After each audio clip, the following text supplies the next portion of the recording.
to our dad on the Cressman podcast.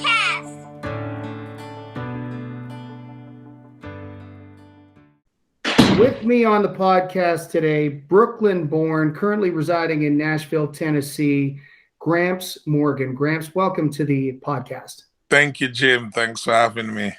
It's great to have you on, man. I'm excited to talk to you a little bit about, well, I mean, you've got such a vast history personally, professionally.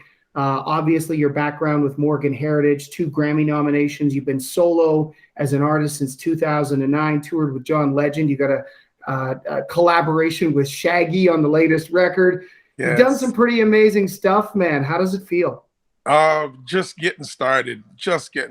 There's so much more I want to do in representing our music and love and just sunshine, just good energy. And I think by this collaborative effort in telling the story with this new album, Positive Vibration, where I'm telling the story of how country music is bigger than what country music believes it is.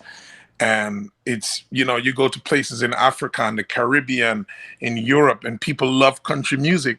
So this album, Positive Vibration, is just the beginning of that journey. So you've had success, obviously, with reggae. You've had success with gospel, and now you're making this foray into country music. And you have a relationship with a very well-known Canadian country music star, Johnny Reid. Tell us a little bit about the genesis of that relationship, how that all started. Well, we got to give COVID, I guess, the credit, you know, the coronavirus pandemic, because me going to a hockey game with some friends, and Johnny Reid was there, and they said, you know, you guys got to meet him, and you got to meet him, and he's a reggae guy, and he's a big Canadian reggae star, a big Canadian country star, and does adult contemporary and has a studio. And I was like, wow. And I said, let me and you step aside, man. And we started talking, and he invited me over to his studio that he had just rebuilt from Randy Scruggs, rest in peace, and the Scruggs family, a great country family. And through Johnny, I was able to learn about the Scruggs family, Randy Scruggs. And I went by the studio, and I was just fascinated. He told me about the microphones that, you know, people like Johnny Cash and Willie Nelson had sang. And I said, please, just let me hold it. Let me hold it, you know? And me and him just kicked it off from the night before at the sporting event. And then the next day, and he started playing songs for me. And I was like, the first one he played for me, I said, hey, that's my song. And we both just started to laugh. And I said, wow, I could really hear your voice on that. And then the pandemic happened, everything shut down. And it was just like, all right, I told him that I wanted to become a better songwriter, because I've done many things in music, but I always felt like I was cheating myself. You know, I used to play American football. So I was like very athletic and very competitive, and always wanted to become better. Right. And so Johnny Reid really did that for me. That put me on that path to say, okay, hey, let's work on your songwriting. And that's what Johnny Reid does. He's a songwriter, right? Even before an artist, that's how he got his chops in music. When you listen to the depths of Johnny Reid's story. And from that, we just kept on writing one song a day, and then one song turned into another, Jim, and then another song. And the pandemic just kept going, and then we did another song. And it was just like one song a week, one song every 2 weeks. And before you know it, we had 18 songs. 18 songs, and there's, what, 15 on this latest record? On the album. Yeah, right, on the latest album. Interesting that you talk so thoroughly about songwriting, because I really believe that that's why country music has such universal appeal, is it tells stories, right? And it translates the chaos of emotional pain or love or, you know, positive or negative emotions into something that's tangible for all of us to wrap our head and our heart around. Right. So is that really what spoke to you as you journeyed closer and closer to the format from where you were prior to that? Well, for many, many years, Jim, country music has always influenced reggae, and likewise reggae influence in country. And reggae has influenced so many other genres. You talk to Sting from The Police, that he ended up doing an album with Shaggy, right? You talk to people like No Doubt. every artist in every genre is influenced by Jamaica and reggae music. Yeah, ska, And reggae. you got it. So for me, growing up as a child, on Sundays was a special day, Jim. When mom was making rice and peas and jerk chicken and oxtails, and it was a Jamaican dinner, the soundtrack to cooking was country music, Jim. It was country music. It was Kenny Rogers. It was Charlie Pride. It was Dolly Parton. It was Randy Travis. And then she would mix in a little bit of Stevie Wonder, then a little bit of Toots and the Maytals. And then from a kid, when I started playing reggae and turned into a professional, it was always part of my DNA. Van Halen, Bon Jovi, you know, we grew up as a rock reggae band. So all of these different pieces were components of the Gramps Morgan DNA. So after all this success, and I end up moving to Nashville, and I'm living here, and I'm just loving it. And Garth Brooks is down the street, Luke Bryan is over here, and this guy, and Chris Stapleton, I fall in love with his album. That's like my soundtrack when I drive. And I'm like, I got it. One day I'm going to work on it, bringing the two sounds together, because country music has influenced reggae in such a strong way, but it's never been done from one artist to do a full album, to put it together in the way me and Johnny Reed have put it together, because nobody heard it. But I've heard this from a child. And then Johnny Reed coming in my life and me coming into his life, it was just destiny to say, okay, you two guys are going to make this happen. So the universe just brought it together. And when I started, I'll never forget when we were putting on some steel guitar in the studio, and the guy was like, "Oh, steel guitar." And I said, "Trust me, it's going to work." Because I did it on my previous album on one song, which was called I Hear You Calling, with me in India.Arie. And I heard it and I was like, ooh, I said, that's going to be my next album with that sound. And it just, when you hear Woman Like You, when you hear No Water in My Whiskey, it's like, oh my God. It's like, I've heard this before, but I haven't. Yeah, we were talking about that just before the podcast started, that A Woman Like You, which was a #1 country hit for Johnny in 2009, I believe, up here in Canada. I always felt like that song wasn't something that could be covered, but you pulled off an amazing interpretation of it. And I mean, don't say this to Johnny, but I might actually like your version better now. I won't tell him that, but yeah, it's pretty crazy how you were able to interpret a song that is so indelible up here, but give it this new energy with a different arrangement and instrumentation and your vocals on it. In your estimation, Gramps, who was doing justice to the amalgamation of reggae and country prior to you sort of like getting involved in that and forging out the format as best as you can? Who was doing the best job prior to you? There was no one. It's never been done. The closest I can say is probably Toots and the Maytals, where he had done an album recorded in Memphis, and it had the hints and the essence of that energy of blending too. And there was also a project that Big and Rich, a big producer here in Nashville, Tennessee, linked up with a friend of mine named Christy Barber. And years prior to that album being released, I had the conversation of doing a reggae country album. She jumped me to the gun and she put out one, but it was a various album where it had like 10 different artists singing covers of like Alabama and Kenny Rogers songs. They were remakes, but nothing has been done like this before. So this is the first, Jim, of reggae and country mixing, and you hear a little bit of ska in there and a little bit of mento. So I think it's a fusion and a tip to country music, and it's been a sound that I've wanted to create for a very long time, because I've been burning to sing country music for years. I said I want to do a full country album, and maybe you still will get that where it's just full country, but you'll always hear a hint of reggae because of my accent, you know. One of the hot button issues in the country music format is the fact that it hasn't had a lot of diversity over the years. Yeah. And now that is starting to change. You're starting to see people like Jimmy Allen, Kane Brown, Mickey Guyton rise up through the ranks and dominate within the format. Have you felt welcomed in the country music community? Absolutely. Well, some of my friends that are in country music, you know, you have Ray Lynn, she's a Cutie. She's a friend of mine, and she's here in Nashville. She's always at my house, playing with my kids, and now she's having a baby. So people like that. Luke Bryant, my son, and his son play basketball together on the same basketball team. So I'm always sitting next to Luke Bryant saying, "Yeah, go BJ," which is my son. So we have the relationship, but musically it hasn't happened yet. It's more so the country musicians. Like there's a band called what they call they used to Chris Stapleton used to be in that band. It's where Steel Drivers. And I've done some little stuff, a little bit of things with that, and Vince Gill, we've been like kind of dancing around each other, and I'm hoping that it will happen because he's such one of my favorite singers in country music. But this kind of project, Jim, it has never been done before, and country music and some of the country stations, video stations here in Nashville play my music. Jimmy Buffett's been very supportive.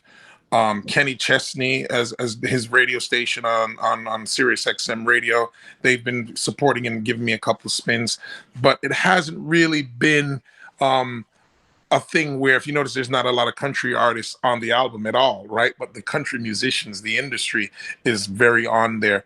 And another country band called Little Big Town, one of my kids went to school with their kids. So we've been dancing around, and but I believe eventually it's going to happen, and I think it's going to be great for country music. I think it's going to be great for reggae music, and just the energy of being an example of unity, because I think that's what the world needs at this time, where we need to come together and we can realize that we have more in common than we think. I'm so glad you said that. I think that I think there is a lot of unity, and I do believe that there is a lot of people who are probably really curious in the country music industry of how to integrate a sound like you've created in a very proprietary manner and bring it into the format, because the format is more welcoming to diversity, not only as it pertains to the face and the superficialities, but musically it's more diverse than it's ever been, and that's really exciting. We have these artists, like Cody Johnson, great independent success story, Cody Jinks, rock country artists like Corey Marks, and still the pop country. And, there's definitely a lane there for reggae. One guy who's been doing at least reggae, somewhat influenced music, or more like island influenced music for a long time, is Kenny Chesney. You saw the incorporation of steel drums on some of his hits back in the day, and it's like nobody was doing that. So I think the door is wide open for that now, and it's an exciting time for you to come along. I think it's the right time, because just imagine, Jim, doing music all these years, and now this album releases, right? Especially with what's going on in the world right now, and a lot of tension, and people are trying to survive, and people need hope. People need us reassurance. And I do believe that it is, just imagine a sporting event without music. Imagine the church without music. Imagine a political event without music.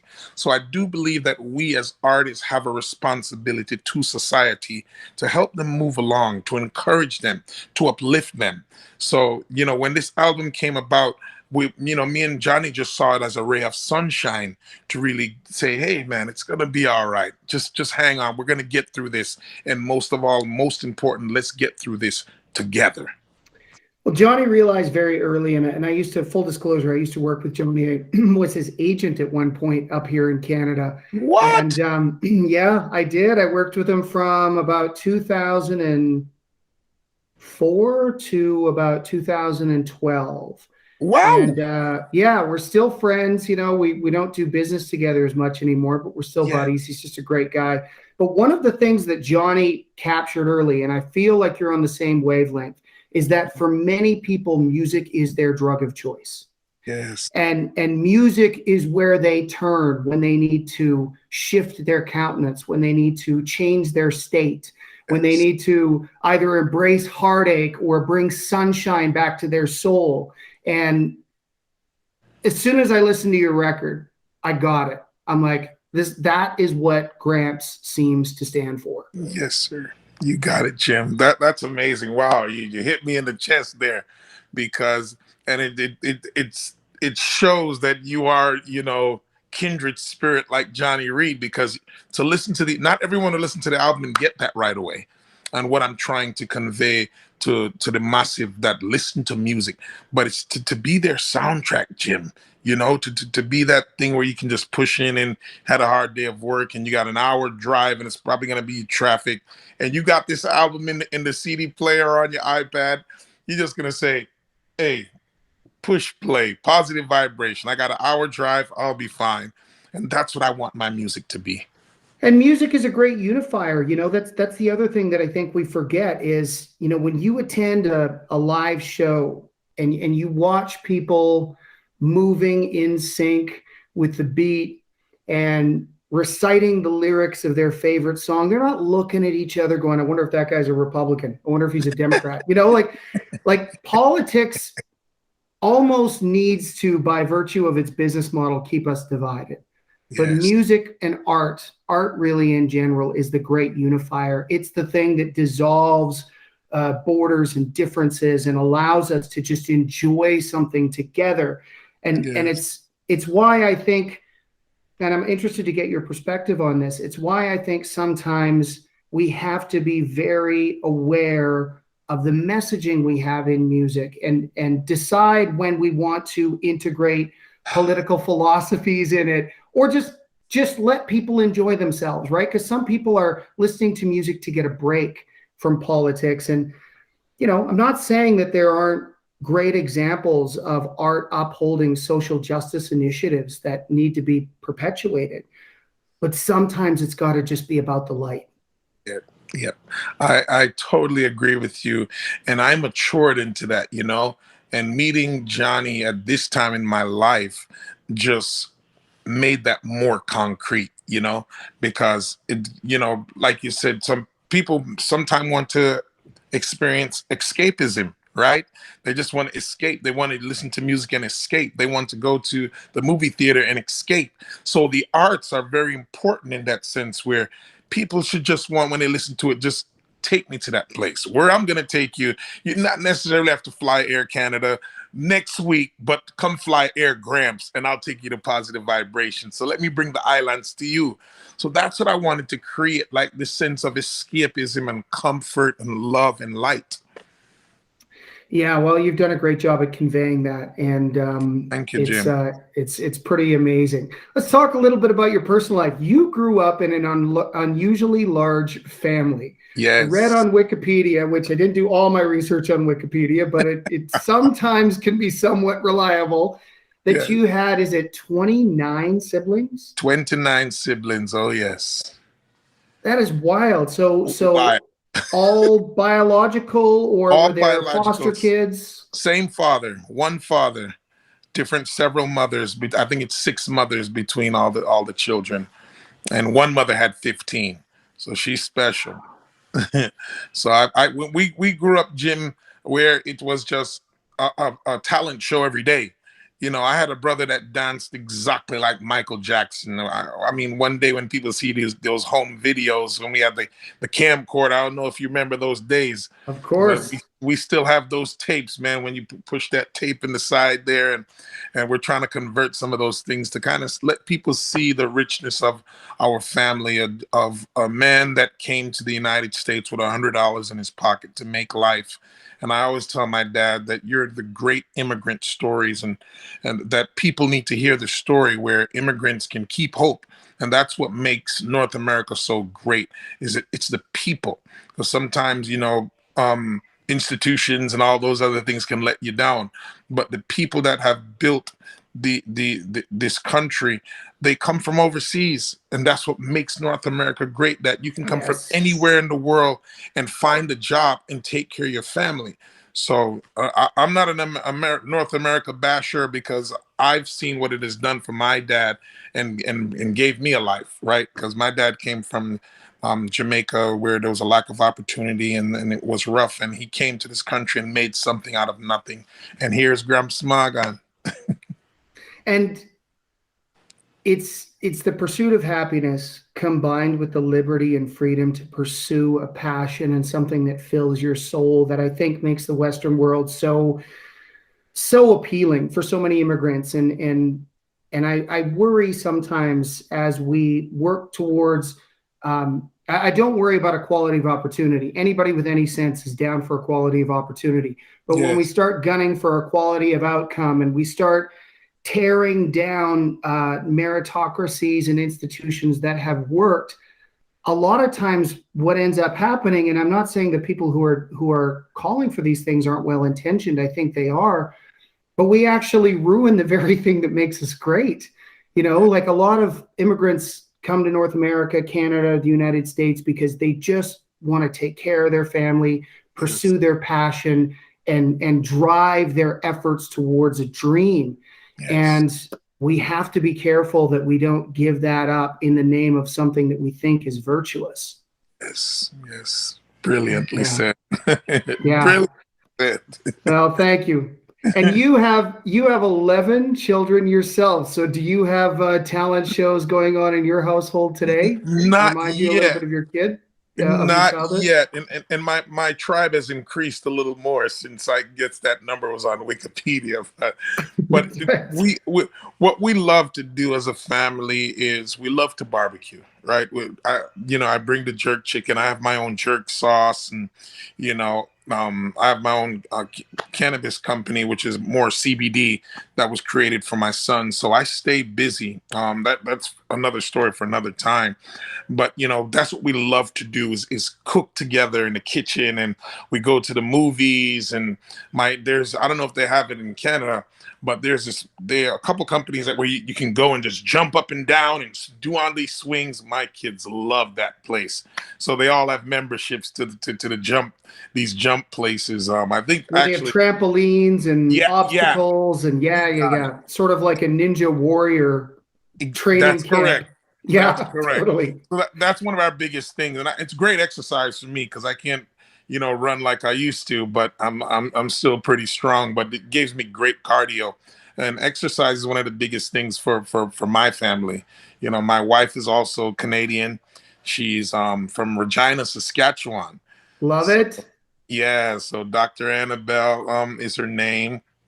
And she's just amazing, man. So sports, me being an ex-football player, and her basketball, and our kids, genetics are real. So sports is a big thing for us. We're always outside. And I know you grew up in a musical family, and you mentioned obviously that you played football, and you mentioned that earlier in the conversation. I'm sure that your competitive spirit has served you well in music. It's probably been a big benefit to you to come from a background where you need to be working hard, you need to deploy tactics and strategies that aim you towards success and goal achievement, all of those things. It's why I wish that more people who were in the music business actually started out in athletics, because they would know, like, to some degree, there's no excuses. You just got to do the hard work, right? Yeah. So for you, how has it been an advantage and a benefit to you to come from where you came from and end up where you are? It's humbling, Jim. It's humbling. And as you said that, I really think I need to advocate some more for parents to put their children into athletics, because it has really built me. I got to send a special shout out to my Irish football coach, Coach Dan McLaughlin. He said to me, "Hey, Gramps, you can well, at that time he called me Roy, that's my real name, and he said, you can sing forever." This time I had a couple scholarships on the table for major colleges in the United States, and it was either going to Jamaica, and that summer I went to Jamaica. I got a record deal to MCA Records, and it was, my father said, what do you want to do? You want to be a football player, or you want to do music? And I was like, music, of course. But I became very good at football, and I was wrestling, and I did every sport. I even tried to go out for the hockey team. I played baseball. The guys laughed at me because I came on the field in a trench coat, and they called me Inspector Gadget. They was teasing me.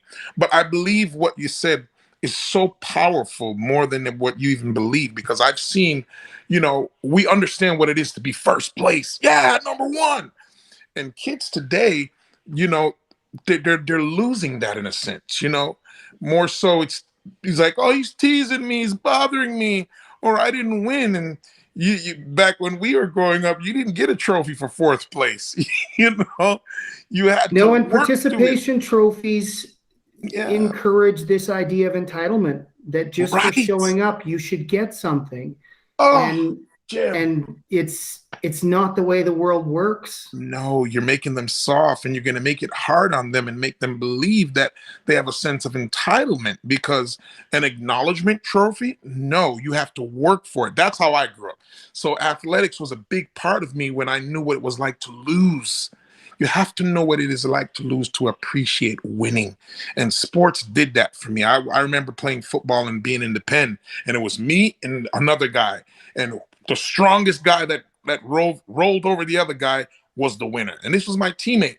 But we had to develop that sense of toughness from that point in order to beat any other team.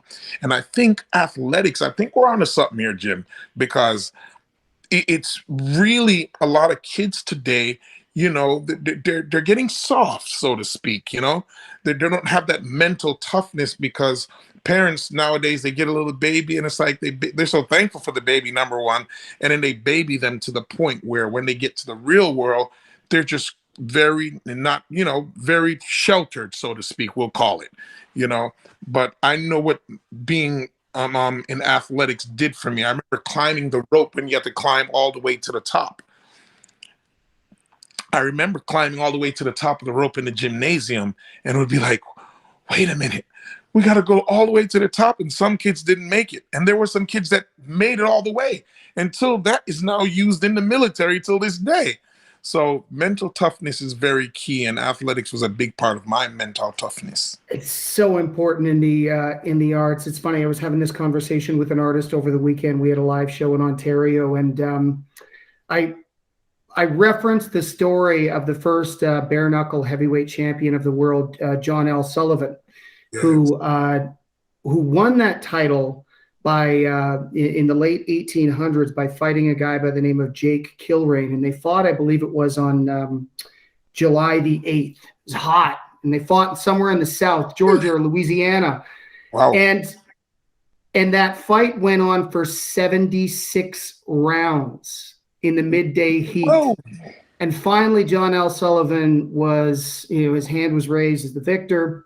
He beat Jake Kilrain because Kilrain just couldn't come out for another round. He felt like he was going to die. And I use that example for an artist who feels like they've worked so hard, and they have, but they're not quite breaking through yet. Yes. And I said, you have to have the attitude of a John L. Sullivan, which is whatever it takes. You can't come back in between every round to your corner and go, I hit him so hard, why am I not winning? I'm everything I did in training. It's like, it doesn't matter, man. It doesn't matter. You got to go out and do whatever it takes. That's all that matters. And I think sports, more than anything else, gives us that self-awareness and that opportunity to really dial in. And you mentioned something that I really liked, humility. Yes. That, hey, I've trained really hard, but I didn't get first place. So obviously I didn't train hard enough, That's correct. And you learn that from sports. Yes. Yeah. So it's very important today. And like I said, I think we're onto something here. We need to push this agenda and make parents, because a lot of these new parents, they don't understand the old school. I'm from the Hard Knocks, I'm a Rocky fan. You know what I mean? I grew up on Rocky. Every Rocky, like when Rocky was punching the meat and went up against Apollo Creed, and then he went up against Mr. T, and then he went up against the Russian, and then it's like those are the movies I grew up on. Understanding what it's like to get off your knees and stand up for yourself and fight back and overcome. These are the things that make you win in life and make us become great parents at the same time. Well, the Rocky saga is an archetype, right? It's this idea that sometimes an underdog gets selected by the universe. Yes. And it's up to that underdog to decide whether they're going to rise to the occasion or whether they're going to embrace their born to lose self-identity, version of themselves that they've allowed themselves to not fulfill their full potential. And in Rocky, obviously Rocky 1, he doesn't win. Spoiler alert for anybody who hasn't seen it. He doesn't win the fight, but he gives Apollo Creed such a great fight that it demands a rematch, and he redeems his name. He redeems himself, and he finally feels like a man for the first time in his life, right? And it's like that idea, those lessons are just something. They're so applicable to the arts. The only thing I would say that deviates from sports as it pertains to arts is sports, it's objective. Music is somewhat subjective, right? And that's where it gets difficult, because sometimes you have an artist who's performed for their friends and their family, and they've been told that they're better than Keith Urban, better than Luke Bryan, better than Taylor Swift. And it's like, but they're not. But they start to believe it on some level, right? And then they get hurt when they get in the real world, because they realize that they've just been set up for failure, rather than having a parent who could constructively criticize them and go, hey, I want to encourage you to keep this up, but you're a long way from being a star. And here are the 3 things you need to work on, Yes. Jim, man, I can't wait to meet you, man. I feel like already, I really can't wait to meet you, because already I feel the kindred spirit, and like-minded men. We have to gather. It's the way it was back in the days, where 2 kings from 2 different, kingdoms would come together and do great things. And that's how I really feel talking to you, because you've reinstilled my beliefs and my strength. You don't know what you're doing for me, just telling me these things. So thank you in advance, and I can't wait to meet you in person, man, to give you a big hug. God bless you, man. We will do that for sure. Back to the music quickly, though. What are you working on next? I know you've mentioned you're working on this reggae country fusion, but a little more specifically, how far are you along on that project? How many songs do you have written? When do you see it possibly being released? Yes, well, the next project that we want to do, no big plans, but me and Johnny just keep writing, because I believe that me and him have formed, there's chemistry there. It's like when Michael Jackson and Quincy Jones made some records together, that you don't find that very often. And I do know that the universe have brought me and Johnny Reed together, that I know as far as music, we may not, can barbecue every weekend together, but I know that we have a duty to serve society with making some great songs to bring some light into people's lives. I'm looking forward to put out a Christmas album. I think that would be great to kind of just bring some joy to people in the season of giving and celebrating Christ. I do also believe that me and Johnny, we have this thing where we just say, hey, keep it simple, man. Johnny's from Scotland. He goes, mate, let's call it the keep it simple, mate. So that's our thing, where we just let the universe guide us, because like this album, it wasn't planned, Jim. It was like we just 2 guys just wanting to bring some fun and sun into people's lives, man. Well, that's brilliant. When do you think you'll be back touring again? How's it looking on the live end down there for you? Well, they're opening up. There's a lot of big festivals that have been happening here in the U.S. But they're taking their time, and I can feel like they're thinking of pulling back a little bit. But I have a few shows that some people are calling me and want to hear A Woman Like You live, reggae style. So I'm excited about that. I have a show coming up in Africa in October, where they fell in love with A Woman Like You and some of the songs from the album, and they're like, whoa, we need to hear you perform these songs live. So I'm excited. But that's one of the other things. A lot of people don't realize how big country music is in Africa. I know for a fact that they have like cowboy shows in Nairobi, Kenya, where people come and they make these stacks of hay and sit down, and the DJ plays country music, and some of the local artists sing country covers. So the country music don't realize how big it is. And that's one of my missions, to let people know how big country music is outside of North America. Yeah, Don Williams, before he passed away, played a 60,000 person stadium show in Pretoria, South Africa. Oh my God. And Wow. Don was a star in North America, no doubt about it. But in Canada, he played theaters. In the United States, he played mostly theaters and a few arenas, but over there, he played stadiums. So Oh you're my right. God. I mean, we have no idea what an untapped market Yeah. Africa could potentially be. I know I was looking at the Spotify um, uh, uh, analytics for Brett Kissel, who's an artist that I work with up here in Canada, and Okay. the number 10 market worldwide for him was Nigeria. I was like, Whoa. Nigeria?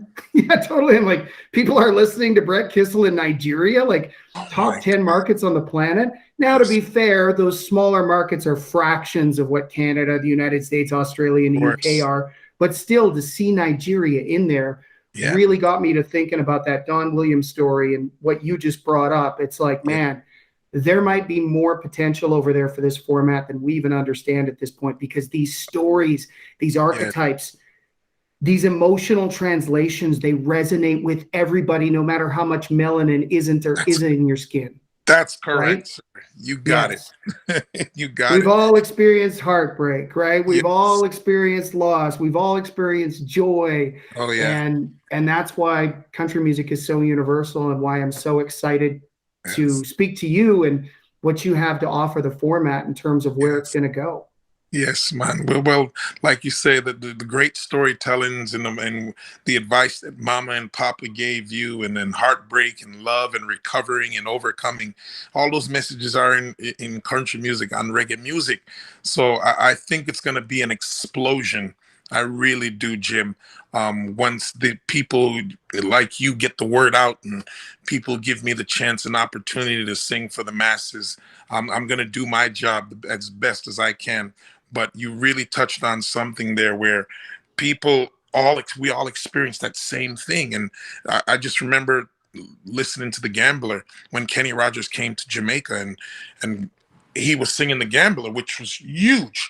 And he said, "You got to know when to pull, know when to far away, know when to run. You should." And he realized that the crowd was singing. He said, wait a minute here. And he said, "How do you guys know my songs?" And people fail to realize that when shortwave radio in the 40s, 50s, and 60s, when Jamaica and the Caribbean didn't have many radio stations, we depended on shortwave radio coming from Texas and New Orleans and Florida and the Carolinas. That shortwave radio shoots longer than FM frequency. People don't realize that. And they used to have those shortwave radios you should put by your ear. And that's where people used to consume their music before Spotify, before Pandora and Apple and FM frequency. So we grew up on country music. This is what I'm trying to tell this story. But it seems like it's a story that haven't been told. And hence, when Kenny Roger comes to Jamaica and performs on this festival, he is shocked out of his mind, because he's like, how in the world is this song so known to you people? Right? And he throws up his hand and says, my God. And the crowd said it was about 40,000 people in the stadium. And he said, and the audience said, "We love you, Kenny." And he was just taken back till he had to end up doing it at another show in Kingston. Was it just Kenny Rogers, or was there a bit of a package? It was a festival. It was Kenny Rogers, the headliner. Of course, Right.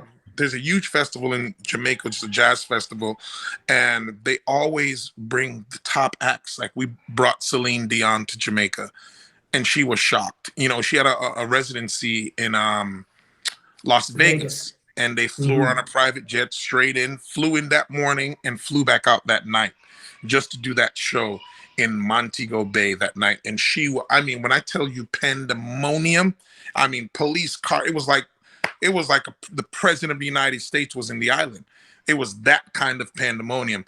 Air Supply that came to, I don't know if you remember the band Air Supply. Of course. They come to Jamaica. They come to Jamaica all the time. And that show was so huge in Jamaica that they end up doing several other islands in the Caribbean, because the palette of Caribbean people when it comes to music, it is huge. Like, Andrea Bocelli could come to Jamaica and do a show, right? And he wouldn't even realize, like, people know my music in Jamaica the same way you're talking about your artist that has music being played in Nigeria. So the consumers for music is wide, and we can never limit the music. I think it's we as programmers and artists ourselves, we put ourselves in the box. In corporate music business, we create these box and lanes, and why do that? Let the music be what it's supposed to be. Couldn't agree more. Thank God for the iPod generation. In some ways, that really helped dissolve the borders between formats, because, you know, you tune into one of your buddies' playlists and you'd hear George Strait, AC/DC, you know, maybe a couple of reggae songs, like whatever they had on there to match the mood that they wanted to be in was programmed. And, you know, radio in the industry still has this very antiquated perspective on the industry, and they feel like things need to be labeled and classified for people to enjoy them. But what the iPod proved is that's not true at all. Yes, absolutely. It really broke down those lines of music and genres. People want to love music and enjoy, because one day you may, you know, if I go to bed with my wife and celebrating my anniversary, I'm not going to listen to certain kind of music, right? I'm going to want something smooth, and, you know, and then if I'm having a barbecue and having fun with kids by the pool, there's a certain kind of music I'm wanting to play. So music has moods and energy. So I think we as an industry, we need to dissolve those lines and let music do what it's supposed to do.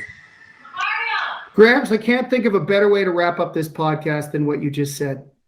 Thank you so much, Jim. So much for doing this, man. Thanks for sharing your heart and your soul and your aspirations for this format. And you're on. When I'm in Nashville next, you and I are going to get together, maybe for one of those barbecues, or let me take you for dinner somewhere. Absolutely. Me and my wife would love to have you, Jim. Awesome. Well, I just gave myself an invitation, by the way, for everybody out there listening. That's how you do it. But yes, man. Thank you again for taking the time. Thank you, Jim. Much love and respect. Okay. God bless. Take care. All right. Bye-bye.